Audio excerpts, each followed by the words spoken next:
Heading है आपकी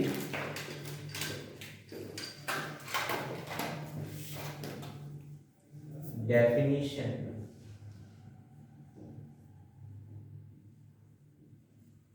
related to SHM.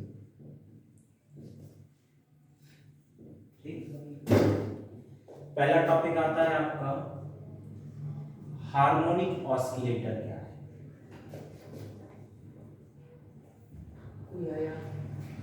आपके पास है नहीं क्या है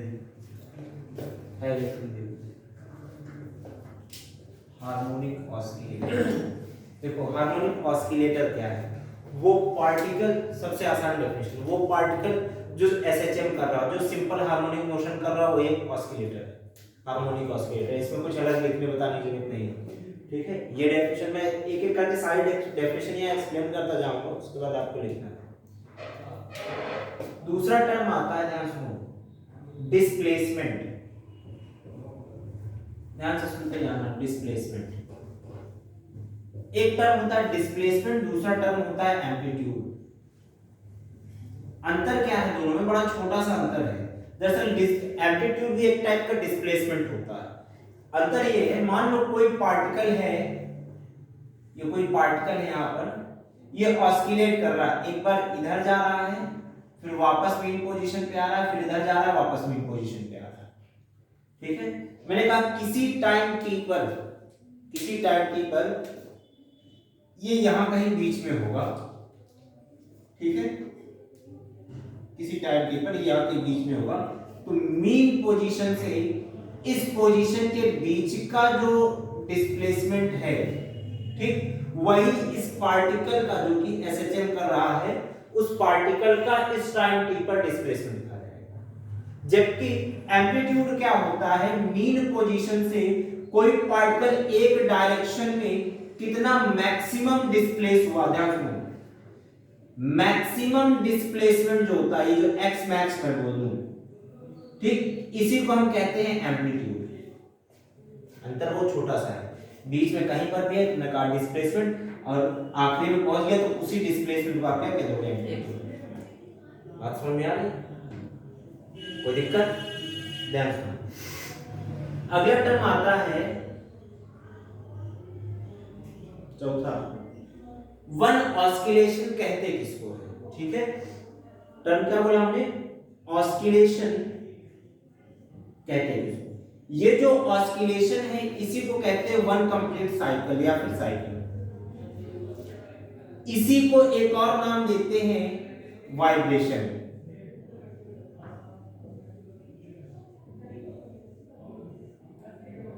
बात समझ में आ रही है? अगला टर्म क्या लिखते हैं, वाइब्रेशन। इतने नाम हैं, वन कंप्लीट ऑस्किलेशन या वन कंप्लीट साइकिल या वन कंप्लीट वाइब्रेशन कहोगे किसको। मैंने कहा मीन पोजीशन से, मीन पोजीशन है, मीन पोजीशन से किसी एक डायरेक्शन में मैक्सिमम डिस्प्लेसमेंट, उस मैक्सिमम डिस्प्लेसमेंट से वापस आना, और यहां से वापस आकर के दूसरी डायरेक्शन में मैक्सिमम डिस्प्लेसमेंट, और इस मैक्सिमम डिस्प्लेसमेंट से वापस मीन पोजीशन पर पहुंच जाने की ये जो प्रोसेस है, इसको हम कहते हैं वन कंप्लीट ऑस्किलेशन। गया, वापस आया दूसरी मैक्सिमम पोजीशन पर, फिर वापस आया मीन पोजीशन पर, इतनी प्रोसेस को हम क्या कहेंगे, वन कंप्लीट ऑस्किलेशन। इसके अलावा एक और तरह से हम ये कह सकते हैं, किसी मैक्सिमम पोजीशन से दूसरी मैक्सिमम पोजीशन तक जाना, वापस उसी मैक्सिमम पोजीशन पर चले आना, इस प्रोसेस को भी हम वन कंप्लीट ऑस्किलेशन कह सकते हैं। क्यों? क्योंकि भाई मान लो कि यहां पर इसकी मीन पोजीशन कहीं नहीं होगी, इसको मिटा करके अगर मैं इधर बना दूं, है ना, तो सेम डायग्राम बन गया क्या।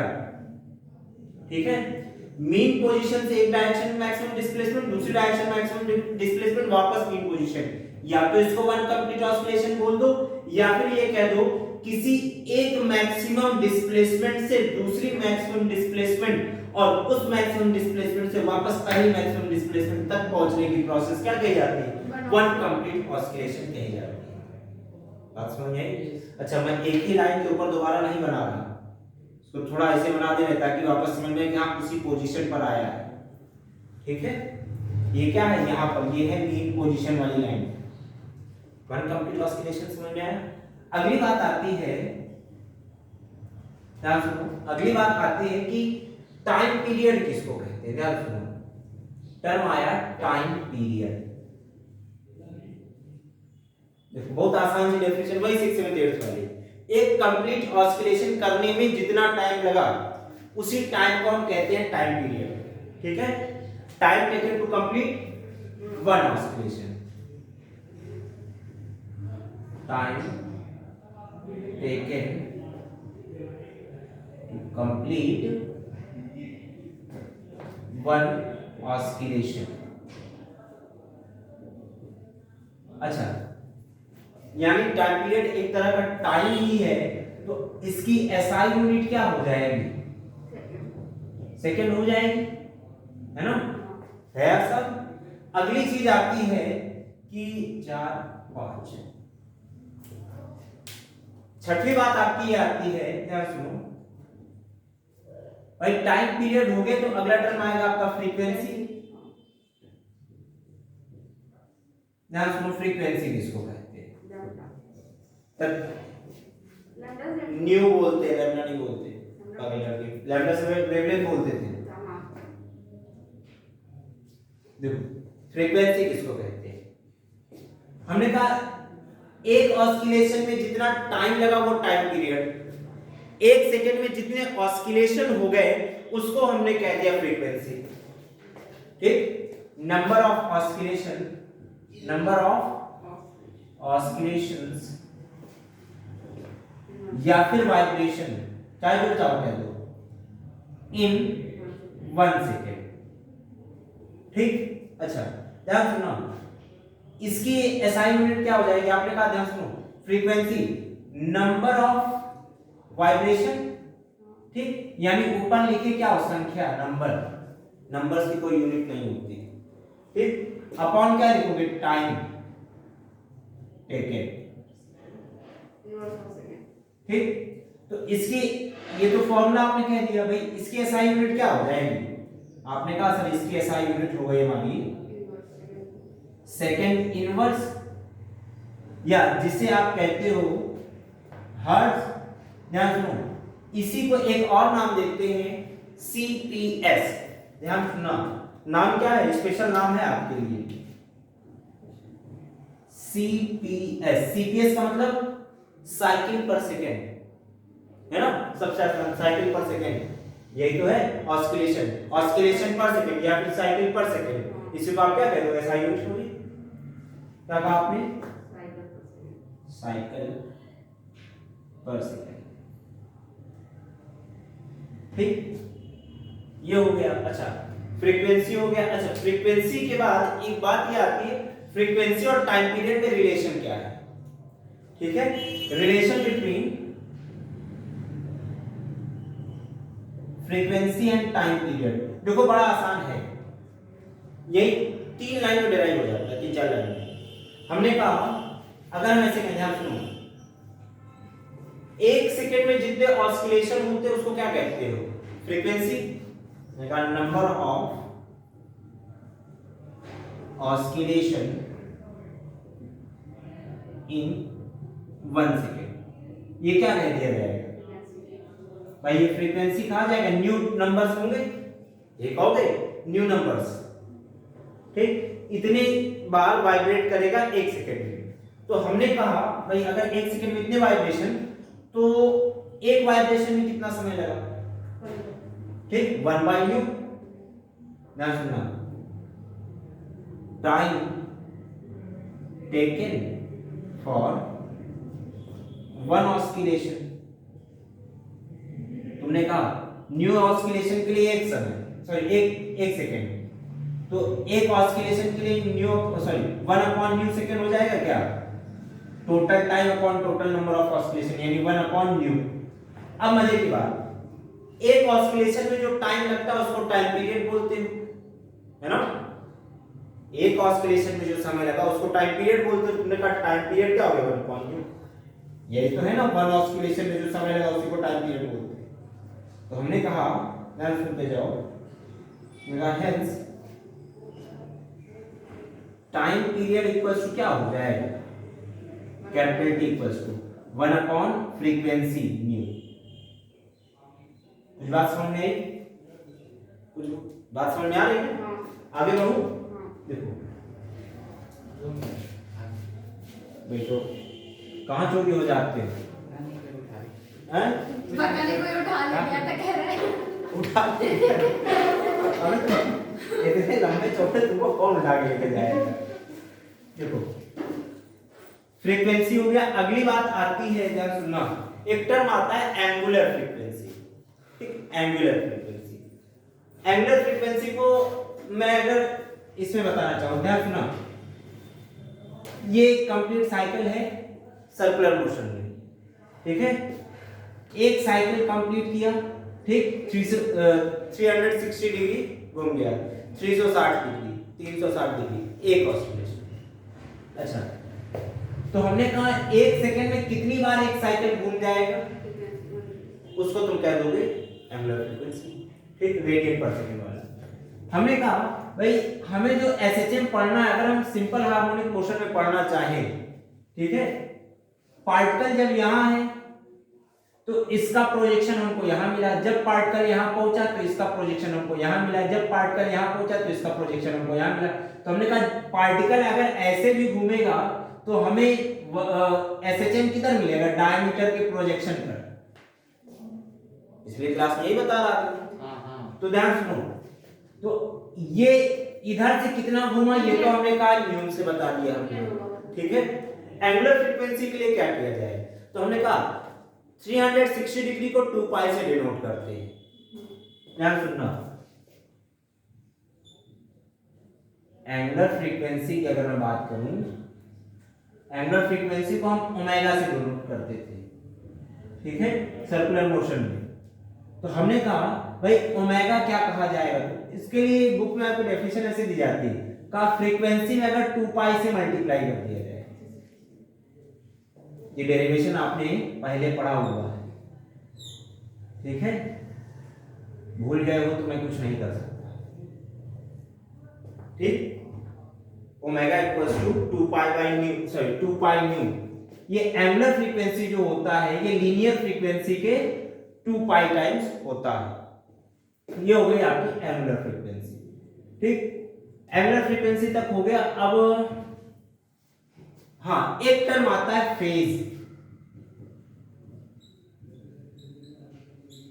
ध्यान सुनो, फेज जो होता है, फेज ध्यान सुनना, ये करता क्या है, किसी एसएचएम करते हुए पार्टिकल की पोजीशन किसी टाइम पर बताने के काम आता है। क्या बोला, कोई पार्टिकल है जो एसएचएम कर रहा है, ठीक, कोई पार्टिकल एसएचएम कर रहा है, तो हम करते क्या है, इसकी किसी टाइम टी पर पोजीशन बताना चाहते हैं, तो करते क्या, ध्यान सुनते जाना।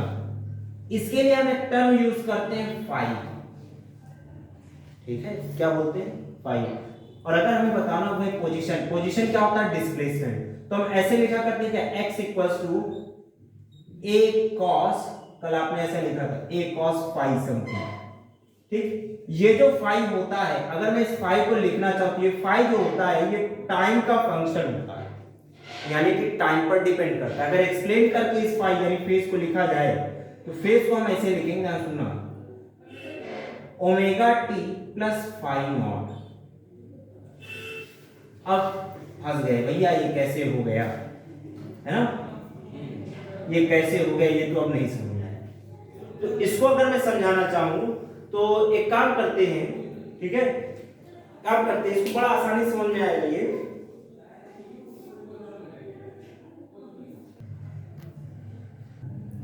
फेज के बारे में फिर से देखो, बात ये आई, देखो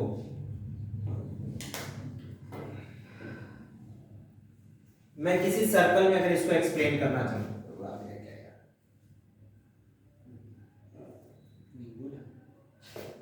हाँ तुम्हें नींबू लगा, इधर इधर इधर। मैंने अभी बताया फेज का काम क्या है, किसी पार्टिकल की पोजीशन बताना। ठीक है, बुक में लिखा है कि पार्टिकल फेज क्या करता है, पार्टिकल का स्टेट बता रहा होता है, यानी किस जगह पर है, किस समय पर। मैंने कहा मान लो कि शुरुआत में सेंटर से फाई एंगल पर ये रहा, मैंने कह दिया फाई नॉट। तो ये जो फाई नॉट है जिसको मैंने यहां पर लिखा है, ये क्या है, ध्यान सुनना, इसको कहते हैं इनिशियल फेज।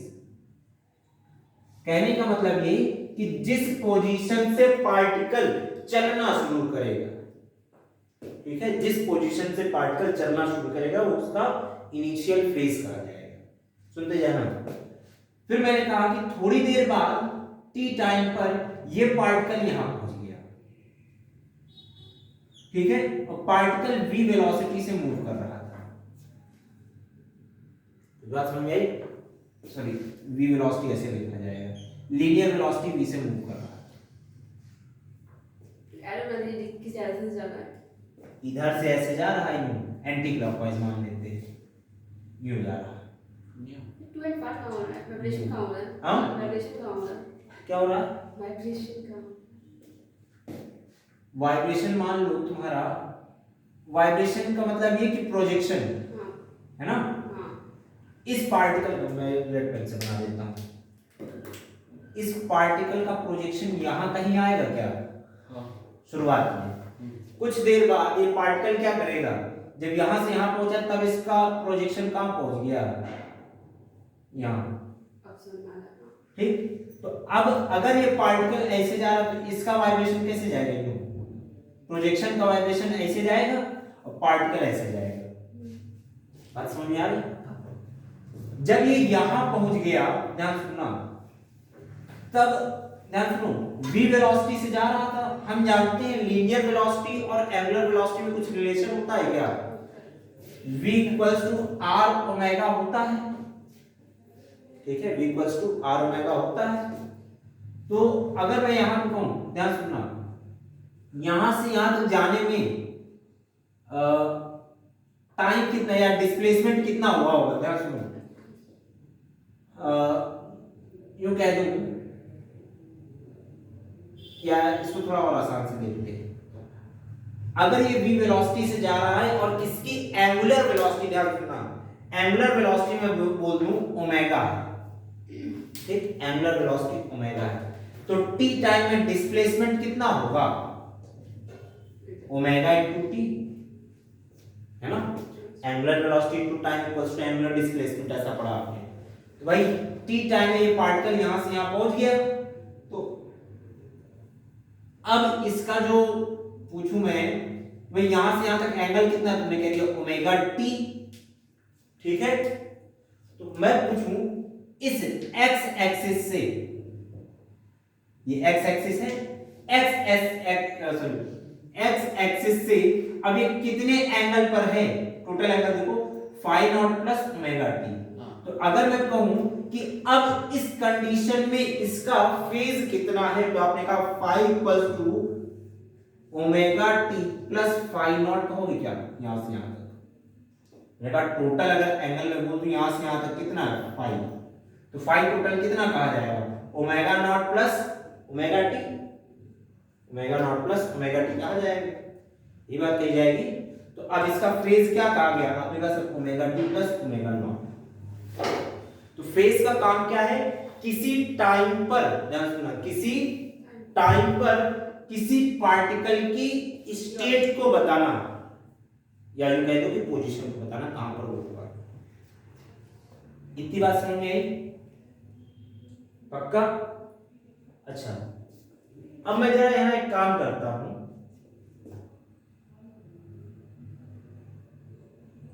ध्यान सुनना, ये इसको बोल दूं ये ओरिजिन O है, सेंटर, या सेंटर यूं कह दूं, भाई पार्टिकल का प्रोजेक्शन ऐसे मूव कर रहा है, तो प्रोजेक्शन कर रहा है SHM, सिंपल हार्मोनिक मोशन, ध्यान सुनते जाना। तो मैक्सिमम डिस्प्लेसमेंट ये होगा, तो यहां से यहां तक क्या कहा जाएगा, एम्पलीट्यूड कहा जाएगा, x एक्सिस पर एम्पलीट्यूड यहां से यहां तक कहा जाएगा, ठीक है, जो कि रेडियस के बराबर है। तो यहां से यहां तक क्या कहा जाएगा, एम्पलीट्यूड के बराबर होगा लेंथ। सुनते जाना।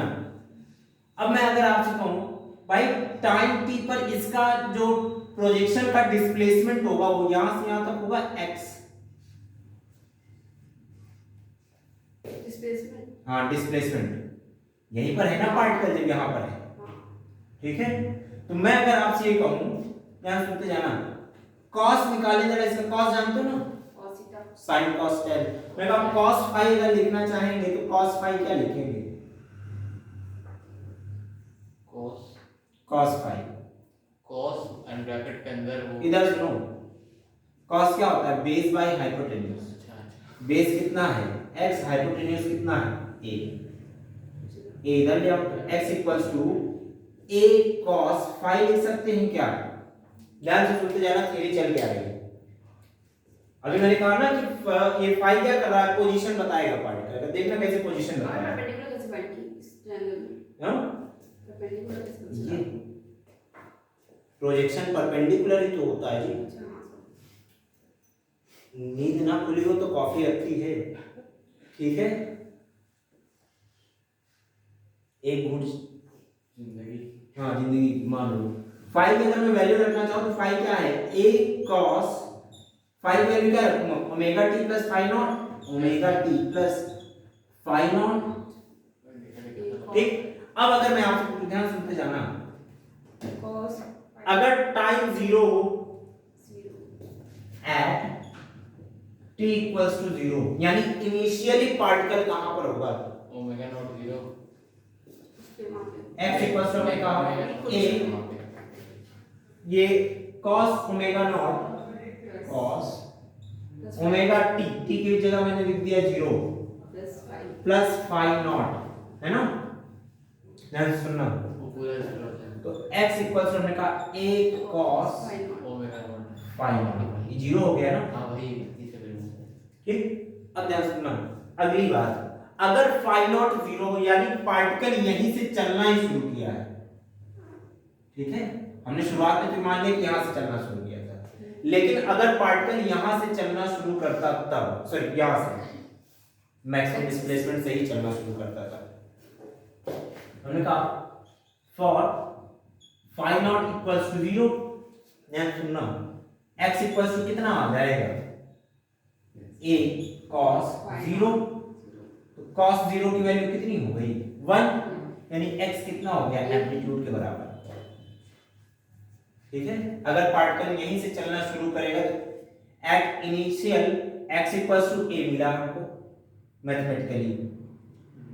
अगली कंडीशन देखते हैं एट, अच्छा एक और बात, x मतलब displacement equals to amplitude.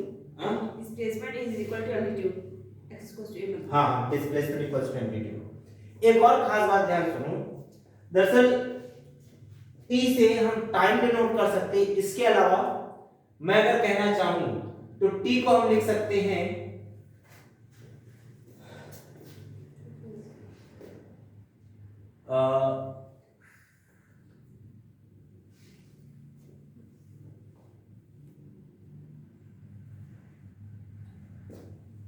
t को हम 2 पाई से अगर डिनोट करना चाहें, ध्यान सुनो, वैल्यूज कैसे कैसे चेंज होती हैं। ध्यान सुनो, एसएचएम में एक तो वैल्यू हमारी ये बनती है, ठीक, जहां पर हम ये टाइम बताने के लिए यूज करते हैं 0, ठीक। हमने कहा यहां तक पहुंचा तो इसको हम कह देंगे एक कंप्लीट ऑसिलेशन टाइम t, ठीक। इसको हम क्या कहेंगे? सुनो, अगर मैं साइन का इसको देखूं, ये साइन का कर्व बन रहा है क्या? ठीक, साइन का ग्राफ ऐसा ही होता है। तो यहां क्या डिनोट करते हो आप? पाई बाय 2, यहां क्या डिनोट करते हो? पाई, यहां क्या डिनोट करते हो? 3 पाई बाय 2, यहां क्या डिनोट करते हो? 2 पाई, ठीक है। चाहो तो ये चीजें लिख सकते हो आप ओमेगा की जगह पर। कुछ बात समझ में आ रही है? नहीं, क्या ओमेगा ओमेगा एंगुलर फ्रीक्वेंसी है। हाँ ओमेगा एंगुलर फ्रीक्वेंसी है और एंगुलर फ्रीक्वेंसी है। देखो हमने कहा कि भाई मैं एक कंप्लीट साइकिल के लिए कितना टाइम लगता है? Capital T time period. मैं अगर इसको 4 टुकड़े में बांट दूं, एक ये दूसरा ये, पार्टिकल को यहां से यहां तक पहुंचने में जो टाइम लगेगा वो क्या होगा? टाइम पीरियड का चौथाई हिस्सा, है ना, यानी t/4। अगर मैं कहना चाहूँ time equals to capital T by 4, ठीक, तो यहाँ पे वैल्यू क्या रखूंगा, at this end phi naught equals to 0, मैं क्या लिखूंगा, x equals to a cos omega T by 4 plus और प्लस 0। सर जी हाँ, ये फाइनल 0 से हो जाना अपने मैंने कहा अगर यहाँ से चलना शुरू करेगा तब, यहाँ से, अभी जब यहाँ से चलना शुरू करेगी पार्शियल यहाँ आ जाएगा तो x एक्सिस से एंगल कितना 0। इनिशियल फेज लेकिन ये तो अभी t/4 है तो y एक्सिस पे 90 बनेगा ना, क्यों दिमाग लगाएगा। यहाँ से चलना शुरू किया है, यहाँ तक पहुंचा है। हाँ हाँ अभी समझ में आया? हाँ समझ। नहीं समझ में आया? अच्छा। यहाँ एंगल 0 है, ठीक, T बाई 4 पर यहाँ पहुंचा है, तो इनिशियल फाई नॉट इनिशियल है, इनिशियल 0 है। अब इसका फेज एंगल कितना है, 90 डिग्री। बात समझ में आई? आगे बढ़ो। यस ओमेगा की वैल्यू क्या है, ओमेगा को हमने कहा ये होता है 2 पाई न्यू, है ना? Yes sir. तो हमने कहा ओमेगा की जगह अगर मैं रख दूं 2 पाई न्यू, लेकिन हम जानते हैं न्यू क्या होता है, 1 अपॉन टी। मैंने कहा टाइम पीरियड को कैपिटल टी लिख दें तो टी से टी चोरी हो गया, इसे आ गया 2, x इक्वल टू कितना, a cos पाई बाई 2 बचेगा क्या, हां cos 90 0, हां 1 तो 0 करेक्ट cos 90 0, 0 into a 0, यानी x की वैल्यू कितनी हो गई 0, यानी प्रोजेक्शन कहां पे आएगा, यहाँ पे, ठीक है, t बाई 4 पर। सर ये t/4 पे भी 0 ही होगा। t बाई 2 पर अगर देखोगे, ध्यान सुनना, t बाई 2 पर, t बाई 2 पर, अब ये खास केस पहुंचा आपका, मैंने कहा at time period t equals to capital T by 2, value अगर मैं लिखना चाहूं तो x equals to a cos, मैं दोबारा से फाई नॉट को 0 लिख रहा हूं, ठीक है, इनिशियल वहीं से चलना स्टार्ट किया है, a cos ओमेगा t की जगह मैंने कहा t बाई 2, ओमेगा की जगह क्या लिखूंगा, t by 2 2 pi by t, omega को ये लिख सकते हैं 2 पाई बाई t, है ना, प्लस 0, t से t चोरी होगा, 2 से 2 चोरी होगा, क्या बचा, a cos पाई, cos पाई की वैल्यू कितनी होती है, cos 95 by t 180 minus 1, cos 180 minus 1, x की वैल्यू क्या आ गई, माइनस a। ध्यान सुनो, अगर ये ओरिजिन है, इस साइड में आपने प्लस लिया तो इस साइड में माइनस आएगा, ठीक है, तो x की वैल्यू आपने कहा डिस्प्लेसमेंट माइनस a पहुंच गया। Again at small t equals to capital T, या यहां 3/2 पर देख लें, 3/2 t, 5 इक्वल्स टू 0। अब क्या होगा, ध्यान सुनो, ये t/2 है, यहाँ क्या पहुंचेगा 3t/2, और वापस यहाँ पहुंच जाएगा तो क्या हो जाएगा, कैपिटल T। समझते हैं? t/4 होना चाहिए। पर तो जो घटा नहीं आता इसको, t/4 ही होगा। 3t/4, बात सही है। क्या बोला था अगले आपने? हाँ वैसे 1.5 हो जाता है ना, लो सही हो गया अभी, ठीक, चलिए अरे गड़बड़ आ गया, चलिए चलो, x equals to a cos, सुनो, a cos, अब ये जो यहाँ पर फाई है, ध्यान सुनो, यही है ना फेज एंगल फाई, इसी को फाई बोला था, ये क्या कहा जाएगा, t प्लस 0, t क्या है आपने कहा सर, t है हमारा 3t/4, 3t/4, ओमेगा क्या है, ओमेगा को आपने कहा सर, ओमेगा होता है 2 pi by capital T, t से t गया, मेगा जाते हैं, ठीक, x equals to a cos 3 pi by 2, cos 270 degree की वैल्यू कितनी होती है, 0, cos 90 minus यहां पर 90, यहां पर 180, यहां पर 270, और यहाँ पर 2 पाई और यहाँ पर होती है 0, है ना? तो हमने कहा 3 पाई पर वैल्यू कितनी 270, सॉरी 3 पाई बाई 2 यानी 270 वैल्यू कितनी 0, मैं कह दिया इसकी वैल्यू 0, 0 into a 0, x की वैल्यू कितनी आ गई 0। इसी तरह से अगर मैं दोबारा से यही करूं, ध्यान सुनो, टाइम पीरियड को कैपिटल टी लिख दिया जाए, जगह तो बची नहीं, उधर लिखते हैं, उसको मिटा दो।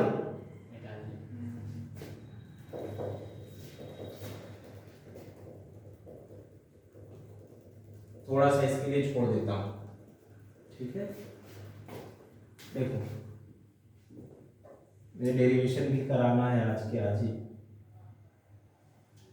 मैंने कहा at small t equals to capital T, यानी एक कंप्लीट ऑस्किलेशन के बाद तब इसकी पोजीशन क्या होगी, पार्टिकल के प्रोजेक्शन की पोजीशन वो बात कर रहे हैं, ठीक? हमने कहा और फाई नॉट बराबर 0, तो हमने कहा ध्यान सुनो t equals to capital T ना,